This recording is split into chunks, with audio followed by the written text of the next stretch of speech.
Let Lita take you on a journey of faith, life, travel, and interior design.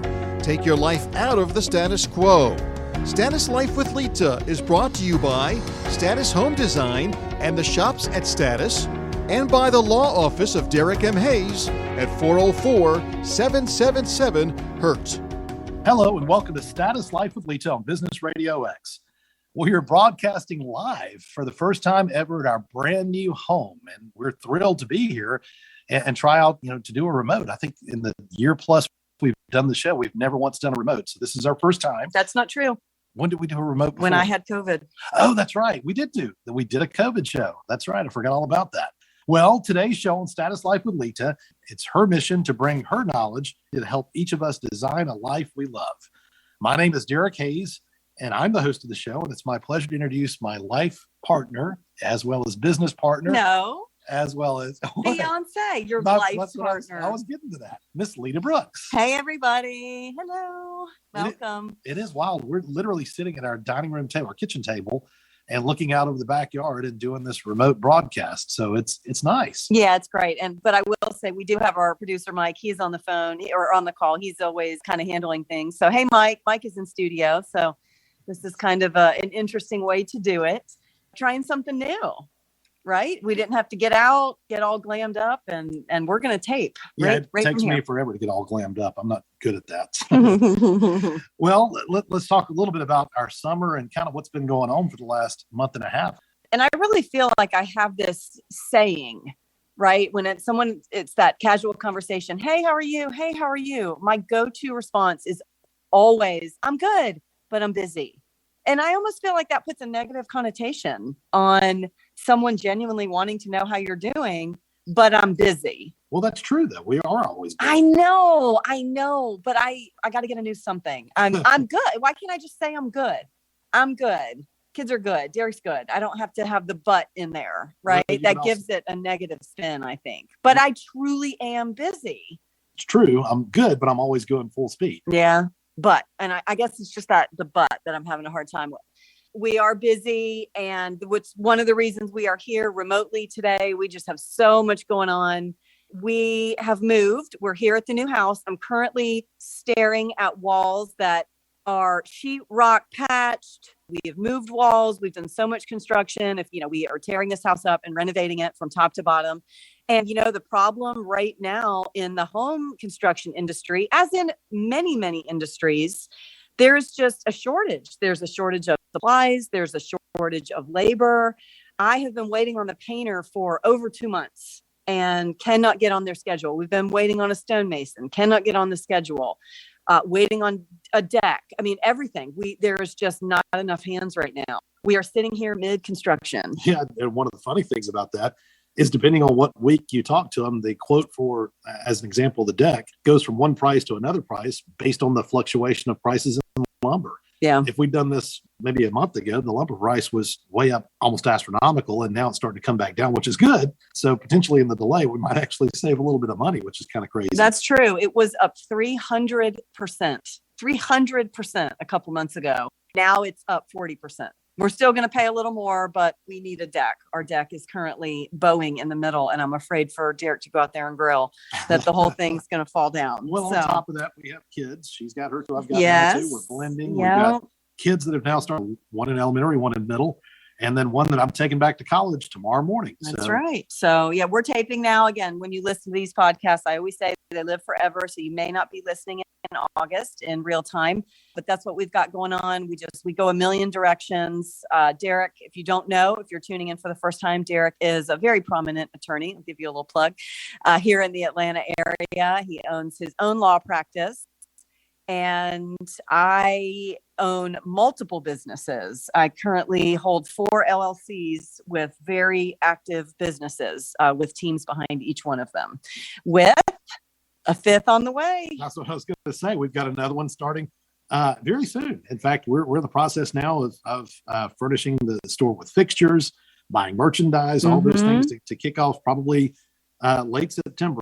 I know, like she said, the podcast lives forever, but ultimately late September, will be the goal for potentially having a big grand opening. Yeah, another retail store closer to Athens, Georgia. So my current store is in Gwinnett County, which is Metro Atlanta, but we are online. If you're listening to this and you live anywhere, go check out statusmarketanddesign.com. That is the online store where you can shop. Everything on the store is handpicked by me personally.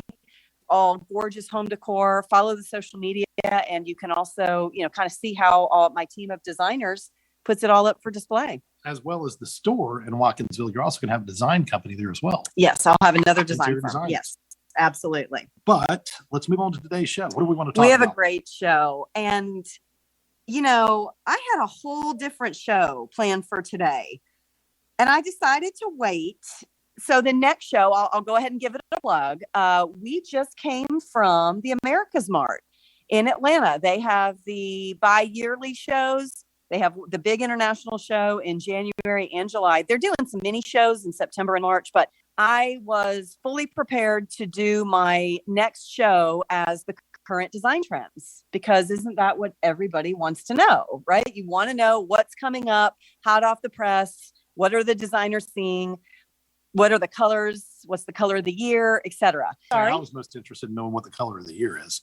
My life is not complete till I know. You have to wait for the next show. Okay. I'm not telling you right now. You should know. You were at Mart with me. I so Derek goes. It's so funny. So here he is. He's an attorney. He takes the day off work and he goes with the whole team, and he loves it. You always have so much fun down there. But I'm also the pack mule. He carries everybody's bag. I've got things strapped on my shoulders. I'm rolling luggage full of catalogs and freebies, but it's cool because virtually every vendor there has either open food or open bar or both. There'll be DJs, there'll be live bands. There's all kinds of fun. It's fun. It's a trade show, right? They wine you and dine you. So it's a lot of fun to go down there. It's a lot of work. Yeah, we went to a concert at Hard Rock Cafe. Yeah. That was part of one of the I guess you could say events that one of the vendors was throwing for everybody. Yeah, I'll give them a plug. Link to Sales. A lot of friends that work in that showroom. That's a really great company.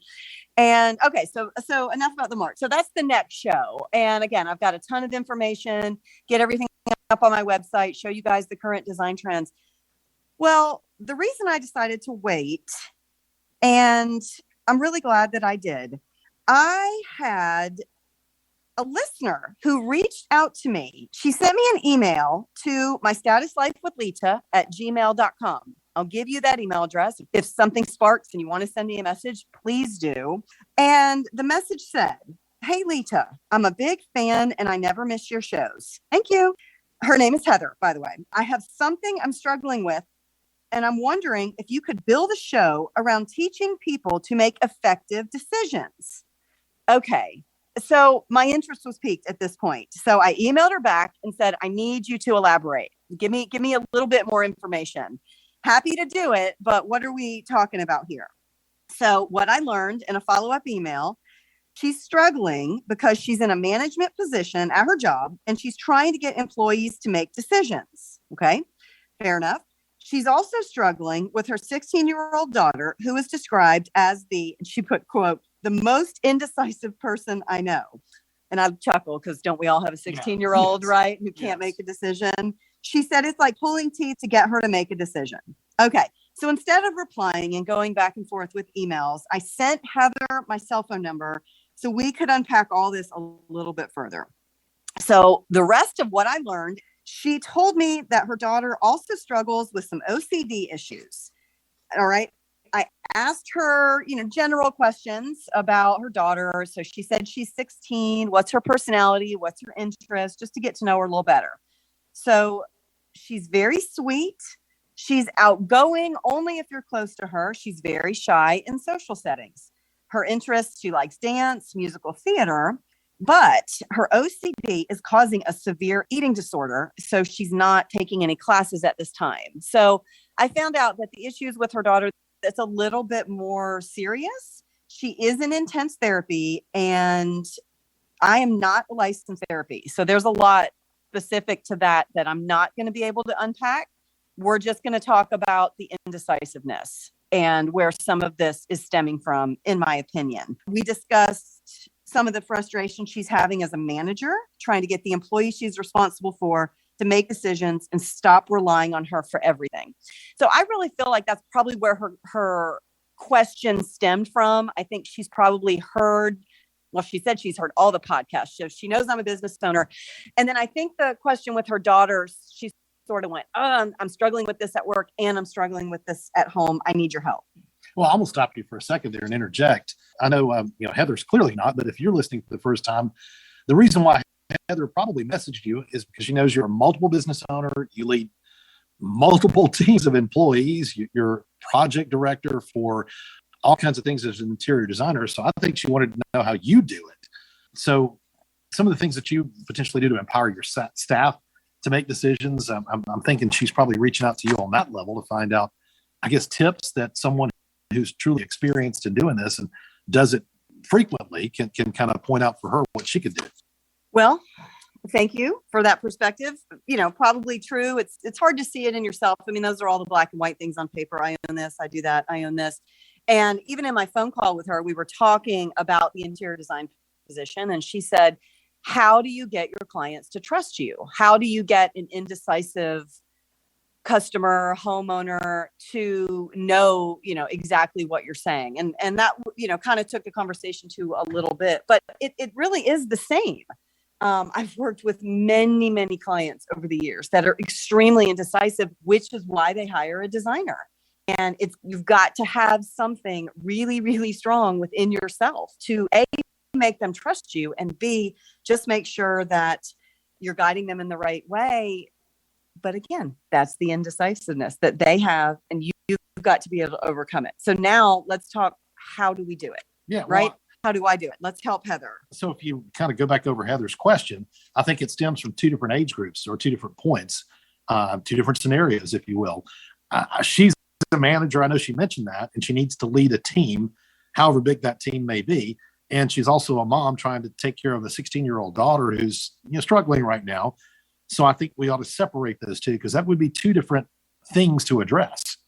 Do you want to talk about the mom issue first, or would you rather talk about the employer or manager position first? I want to start with the younger age. Let's go with her 16-year-old daughter. I want to tackle that first. Okay. The reason I chose that, I do want to jump in with 2 feet, because from the little I know in the conversation with Heather about her daughter, I was this girl. I was a dancer, and I had no idea when I was 16 years old that my entire identity was tied to my sport. I loved the music, the performing, the costumes, the makeup. I loved it. I loved everything about it. I practiced 5 days a week, and I performed on the weekends. I never complained because I loved it so much. Well, unfortunately, it was all taken away from me very quickly. I was injured on stage. I did a beautiful jump split in the air and came down, and my knee was completely rotated all the way around to the back. Ow. It was awful. Yeah. They had to crawl off stage. My little 4'9" dance teacher was right on the side of the stage. She picked me up in the fetal position. I'm 5'7" and bigger than my cute little dance teacher. But that was it. My dancing was never the same ever after that. And what was left after the physical injury healed was a very empty 17-year-old girl. I had no idea who I was. And the crazy part is I didn't know that I didn't know who I was. Sometimes this is not conscious. You're just going through life. Meaning especially your identity was purely wrapped up in dance. When that was taken away, then it was suddenly, okay, who am I? Who am I? And I can look back and say that now, and I'm going to finish the story and tell you how we got to this realization. It started manifesting in, okay, I'm 17 years old. I'm a senior in high school. I'm a young girl. I mean, how many of our kids, what do you want to eat? I don't know. What do you want to do? I don't know. They have this kind of way about them that you may not know that they truly are struggling on the inside. It is self-worth and it is self-esteem. That doesn't mean that just because you don't know what you want to eat for dinner that you have low self-esteem. I'm talking about indecisiveness in a much bigger way. I'm talking about, do you want to get picked up at 5 or do you want to get picked up at 8? I don't know. And that I don't know means make that decision for me. I don't have enough in me to process all of this and make the decision for myself. So self-esteem and confidence, basically. 100%. 100%. And I'm going to tell you how I found mine. All right. I just explained that it was missing and we didn't know that it was missing. Okay. So what happened was very quickly, without dancing 5 nights a week and dance on the weekends, I didn't have a really solid friend group. My girlfriends were all dancing and they had been for years. And now I was very lost. I was sort of jumping from, I'm going to go here. I'm going to go hang out with them. I'm going to do this. I'm going to go to this party, which was all new for me. And I went, and I don't want to say crazy. I want to say wild. I went wild.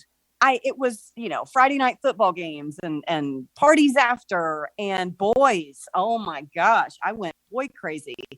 Sorry, Derek. He's cringing right now. But I was absolutely lost and I was trying to find myself. So for the first maybe 6 months, this was all freedom and it was completely fun and wild and I was having a blast. But that all wore off.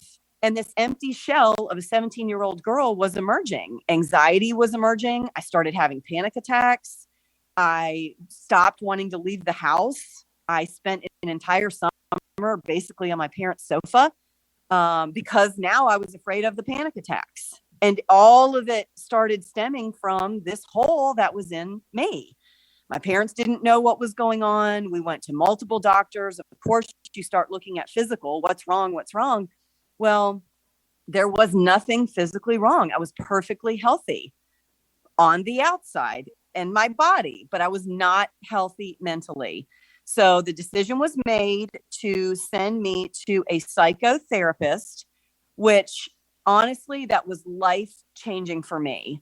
I love therapy only because I've been through it. And again, I just can't say enough about what this woman did for me and the way that she changed my life. So I'm going to get right to the point and say, in doing the work, she's got a 17-year-old girl sitting in front of her, suffering from panic attacks, probably the beginning signs of depression because I was withdrawing from all my friends and family and suffering. And she starts digging in and asking me these self-esteem questions. And when I ask these questions right now on this podcast, I want you to mentally say to yourself what your answer would be. Because at 17 years old, this woman said to me, "Why would I want to be friends with you?" And I went completely blank. I could not give one answer about a redeeming quality that I had. I did not know that about myself. That's the ultimate level of indecisiveness. And she knew that I didn't know. That was the point of the question. I looked at her and I said, shrugged my shoulders, probably after 5 minutes of really hard thinking. And I said, "I don't know. I'm pretty." Like with a question mark. "I'm pretty? Would you want to be friends?" Like that's why a guy would want to be friends with me. That's all I thought. That's all I thought. And now I look back and I think, oh my God, like how did I not know? But I didn't know. And she said, "Okay, your homework this week, you've got to think of 5 qualities about you that would make me or anybody else want to be your friend." And I am telling you, this was probably the most defining week of my life. I did that homework and I was so excited. And I came back to her and I said, "I'm loyal. I'm funny. I'm sarcastic. I'm smart. And I'm a hard worker." Those were, and I could say them. And that was it. And then we started unpacking, and that wasn't it for therapy. I mean, I had to get through, she was a psychotherapist. So the reason I went there is she taught me the steps to be able to handle anxiety attacks without medication. She taught me breathing techniques. She taught me how to use my muscles and sort of do the clench and release. You start with your toes and you go all the way up your body. And I would have to lay at night and do all these things. It was work, but I put in the work and I came out a completely different person. I came out with self-worth. I came out with my self-esteem, and I came out being insanely decisive and confident. So much so that I feel like at this point in my life, I'm so confident it can almost be a hindrance. It can almost be a little arrogant I don't know, Derek, you can speak to that. Like, I almost think that's how like a trap. I don't want to fall in. No, like and I don't want to. I mean, I am a loving person. I love people. That's why I do this. I'm just saying in life, there are sometimes when I'm so decisive, I will make a decision at the snap of my fingers, like done. What else do you got for me? Just chew it up and spit it out. But I am telling you, it came from that work. It came from that defining point in my life. So to the core of the indecisiveness, it's all potentially cured or remedied, if you want to use that word, with building your own self-esteem and confidence and self-worth. I would say yes. Again, not being a doctor, but having gone through that process. For you personally? For me personally, absolutely yes. So Heather, thank you for listening. And thank you for this question, because it was able to unpack a story on here that I think is probably helpful to a lot of parents maybe whose kids are all wrapped up in sports, and they have no idea that when those sports are over, what is going to be left. Now, maybe your kids have phenomenal self-esteem and they're athletes. That's great. We didn't even know it was missing in me until it was missing. All right. Well, I love your story, and I know it's shaped you to be a very, very, very strong, influential, self-confident leader and woman, the lady that you are. That's great. That's great. Well, let's talk a little bit about adults. Okay, let's switch to let's go to the second part to how to be an effective leader to empower your staff to make decisions. All right. So we talked about a 17 or 16-year-old kid. Let's talk about adults. Why is it so hard for adults to make decisions or to be decisive, and especially in a managerial position or someone who a manager instructs? Apparently that's what Heather does, and to get them to follow through and do what she's requested. Honestly, I started thinking about my own teams, my own staff, my own employees. I call them, we're all a team. And I started thinking about the individuals on my team that have the hardest time making decisions. And I started thinking about them as people and their personalities, and the ones that probably have the lower confidence and the lower self-esteem. It just goes hand in hand. It really does.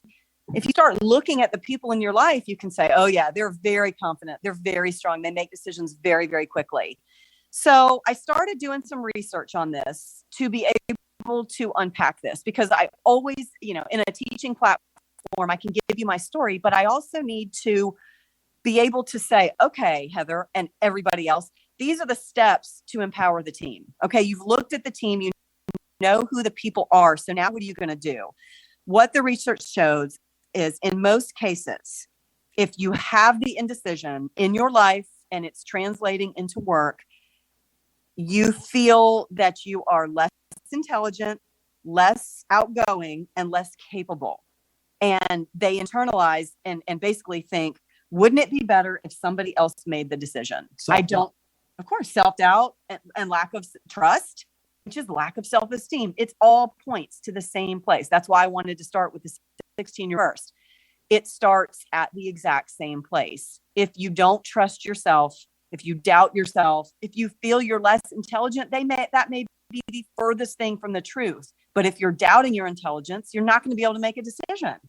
Okay. Well, I know you, and I know how you do the research. So what did you find out were really the key steps in remedying that, taking care of it? Okay. So I don't know if we should do this first or last, because there are some things that you're not going to be able to say to your employees, right? Like as an employer, that's what I wanted you to sort of chime into. And I was going to unpack all that at the end. Okay. So let's just go with the action steps. I don't want to jump ahead, but I do feel like that's relevant, right? This has to be done in a gentle way as an employer. As a mom, things can be handled a little bit different. But as an employer, again, there are some legalities here. Okay. Thankfully, I have an attorney on the podcast. So we're gonna attach that. Let me go, we're gonna unpack that. Let me go from the top. You're gonna give yourself an upgrade. Okay. That is not a makeover. Now, I always am a huge advocate that, and I make all of my team do this. If you're a female, you must put your makeup on. If you don't wear makeup, that's fine, but you cannot coming in look disheveled. You must have your hair brushed. I don't care if you pull it back. There's no standard except for maintain yourself, right? And I own image-based businesses. I'm an interior designer. This is a design firm. This is a high-end retail store. Come to work, but it makes you feel better. Well, how you present yourself is the first impression to anyone. Absolutely. So, but the upgrade, that word upgrade, I'm talking about if you are in a business setting, okay, this is your job, no matter what area that you work in, and you're feeling like you don't have the skill set, go get some education. It doesn't mean that you have to have a college degree or a higher college degree. It means if you are now finding yourself struggling with an Excel spreadsheet, why don't you go take a class in Excel? Why don't you go get the skills to be better than everybody else in your job at that specific trait? Maybe it's Photoshop. Maybe you're in the graphic industry. Maybe it's interior design. I don't know. Maybe it's retail or food and beverage. Any industry that you're in. If you're flailing, take the time out of your life and don't use the excuse, oh, I have kids. Yeah, I have kids. I have a lot of them and I have multiple businesses. But I'm telling you, if I had to take some beautiful photos, I would go take some classes on Saturday morning on how to use my camera. Well, it's even easier than that now. You can take webinars at any time you want to, your leisure from home. Absolutely. We've done so many marketing webinars. There's so much out there at your fingertips. That's what I'm talking about. The more that you know, the stronger that your skill set is. That is just going to help build your confidence, and that's going to help you with the indecision. I love that. All right. So that's a good one. What's another one? Okay. This is one that I struggle with, which is procrastination. Okay. And it's not procrastination with everything. I am not by nature a procrastinator, right? I have my to-do list. I check off. What I procrastinate with are the things that I like to do the least. And my mentors have told me that is the absolute opposite way to handle things. You procrastinate because it's stressing you. You're going to struggle with it. It's not your skill set. Mine is accounting.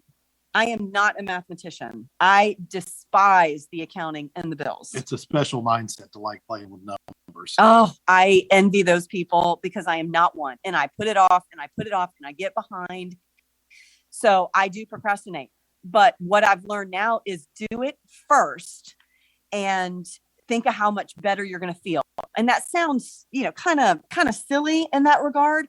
But if you really, truly tackle what is going to be your stressor, you're going to have that much more self-confidence about it, especially when it's over. And then the next time you won't have so much angst about it. Sure. Okay. So don't procrastinate. Don't wait until everything is just right. It will never be perfect. I thought that was a really cute quote. So yeah, that makes sense. Okay. So what if you make a mistake? Accounting, for example, something you hate having to deal with. Well, what if it's any decision? What if that's your biggest fear? I'm going to make this decision and it's going to be the wrong decision. I'll use accounting. You can't mess up the numbers. These are my businesses. Correct. And I own a vendor mall. What if it's somebody else's numbers that I make a mistake on? That's why I procrastinate. But again, it only gets worse and worse. Ask yourself, what's the worst thing that's going to happen? What's the worst thing? If I make this decision and it's the wrong decision, what's the worst thing that's going to happen? Can it be undone? Can it be remedied? If it's something real serious, if it's, if you're in a big company and this is worth a ton of money, then maybe you do need to ask for help. And maybe that's not a bad thing. But if these are everyday things and your manager is looking for you to make decisions, that's one real fast processing question. What's the worst thing that's going to happen? Sure. I can't remember who it was that said it, but a very prominent entrepreneur, again, from many years ago, the comment was, you can only have one great success after you've had at least 10 real bad failures. I like that. And I can't remember who it was, Carnegie or somebody along those lines, that, yeah, for every one success, you have to have 10 bad failures. Sure. And we've all had them. Right. I've had failures, a lot of them. And I will continue to fail. Whenever something doesn't work out, my business model is completely different than it was 6 years ago. We pivot, we regroup, and we try something else. And we keep trying and we keep trying. It's like failure. It's having that self-confidence. I will just chew it up and spit it out. I had a whole business based on consignment. Doesn't work. No. Fundamentally did not work. Completely dropped it. But again, I tried it. You could call it a failure, but my business is still open. Right. We just switched gears. You pivoted from it and moved on. Well, let's go to the next one. We talked about giving an upgrade. We talked about don't procrastinate, but give me one more. Okay. But I want to leave in there, making sure you ask yourself that question, what's the worst thing that's going to happen? That's just a real action processing step that in this list needs to be there. Hope you guys are taking notes on this. Okay. If you're in your car or you're working out, you can go back. This is a funny one. It's really a mindset where if you said, stop taking yourself so seriously. Life in general is supposed to be fun. And I can hear the naysayers. Oh, come on. Like that sounds so hokey. No, but really, design your life. That's my hashtag. Hashtag design your life.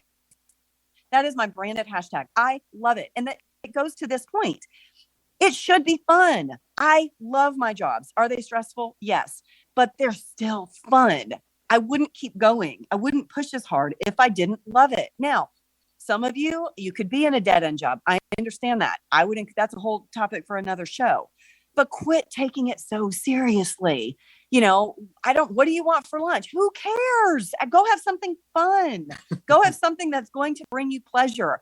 And that is the mindset. It doesn't all have to be so heavy. Some of these decisions, if you think about them more lighthearted, they can be more lighthearted, but it's a mindset. And you have to, and I know that that's hard. And I know that that's hard when you're stressed. But if you can truly sit in that pocket, like asking yourself, what's the worst thing that's going to happen? Ask yourself, why is this so difficult? Why? What about this? Could I take off the pressure and think about it a different way? Well, that makes sense. I understand that one completely. I like to have fun. Yeah, absolutely. Absolutely. Right. Give me another one. So really just supporting decisions with your visions and your values. And this goes back to me being that 16-year-old girl and not having any idea who I was. This may not make every single decision where, okay, are we using green copy paper or are we using yellow? What does that have to do with your visions? But it's about knowing yourself. It's about trusting yourself. There will be bigger decisions in work than what color paper do we need to use. There's going to be, situations at work. What if it's, should I leave this job? Should I branch out? Should I switch careers? Should I get an extended degree? These are the decisions, the big ones that yes, you have to wrestle with. And if you're really stuck in indecision, that's more on the level that you really have to know yourself. You have to know your core beliefs and you have to know your visions. And maybe you need to write them down. Maybe it's something that you need to go back and spend some time, just like that therapist did with me. She asked me these tough questions and we wrote them down. And I probably still have that journal where I did that work. And I can look back and say, this is what makes me me. How is this decision going to affect this, my values and my core beliefs? Well, that would make sense. All right. Well, in the interest of time, just give me one more. It is the most important. It goes into that skill set, but it's practice makes perfect. And that we've heard that our whole lives with every sport, with every math test, with every spelling test, whatever it is, practice makes perfect. You're going to get more confident because you've got more practice, your skill set. I talked on getting some skills, but absolutely practice. And just by nature, you will get stronger. I have a kid right now in my own house, my child, and he struggles with some self-esteem. And every night we go outside, we're throwing basketballs, we're hitting baseballs, and we're throwing a football just to build confidence, just to practice. So when he gets around his buddies, he feels more confident. It is so basic, but it is building that foundation in him at a very young age. So he's not me. Well, it sounds like you're trying to remove basically the fear in that. Absolutely. This is all fear-based. Anybody ever heard there's a fundamental principle? There's only two emotions, love and fear. And all of this indecision, all this lack of self-worth, self-doubt, it all sits on fear. And, with my own kid, with me, with anxiety. Anxiety is fear. It is a rational fear. That is the definition of anxiety. And the more that you can build your skill set, build your confidence, practice, stop taking it so seriously, ask yourself the question, what's the worst that can happen? I think that is a real comprehensive list that you can even build your team. You could take that list and put it in your break rooms and really have your team really follow it. Have a training seminar. Let them listen to this podcast. Yeah, that's a good idea. Right. Listen to the podcast or pull these bullet points out. Well, thank you, Heather, for reaching out. What phenomenal. And I really hope that this has helped. And anybody else listening, if you've got an idea for a show, by all means, I am on all the social media. I'm not on Twitter. I'm on Instagram and Facebook as Status Life with Lita. And I have a Gmail, statuslifewithlita@gmail.com. There's multiple businesses, but that's through the podcast. That's the easiest way to find me. And I'm here. Hashtag design your life, right? I will unpack mine. I have been bruised. I have been bumped along the road, but I am still here standing strong. And I love that my listeners are reaching out because they want some of what I have. Yeah, I like how you have people that will come into the store and tell you, hey, I've listened to your podcast. I love all the time. Oh, well, of course, because it's, near our region, but a lot of people come, they want to see me. They want to see the face behind the podcast. So that's why we're here, guys. And that's why we're doing it. And I hope you can all understand that's why we postponed design trends for next week, because those are going to be around a long time. But when somebody reaches out and they need my help, that's when I'm going to jump 2 feet in and really pause everything else. Well, I know you told Heather to listen today, and I'm sure she will. Yes. I'll be curious to hear what she has to say. Yeah, send me an email, Heather. You got my phone number now too. We're friends. And that's also a great part of this process is building friends all over the world. Right. Being a podcaster. Well, go to the website, go to Instagram, go to all the other platforms, check out the Status Market, check out the shops at Status, all those wonderful places that you can learn a lot more about not only Lita, but also her store and all the businesses that she owns. Again, busy is the key word and full speed is also the other. Well, thank you so much for joining us on Status Life with Lita, presented by the Status Market, the shops at Status, and the law office of Derek M. Hayes. Don't forget that you can enjoy any of our podcast episodes anytime by visiting businessradiox.com, selecting the Gwinnett Studio, and then clicking on Status Life with Lita. This program is also available on your favorite podcast app. Until next time, for Lita Brooks, I'm Derek Hayes. You've been listening to Status Life with Lita on Business Radio X.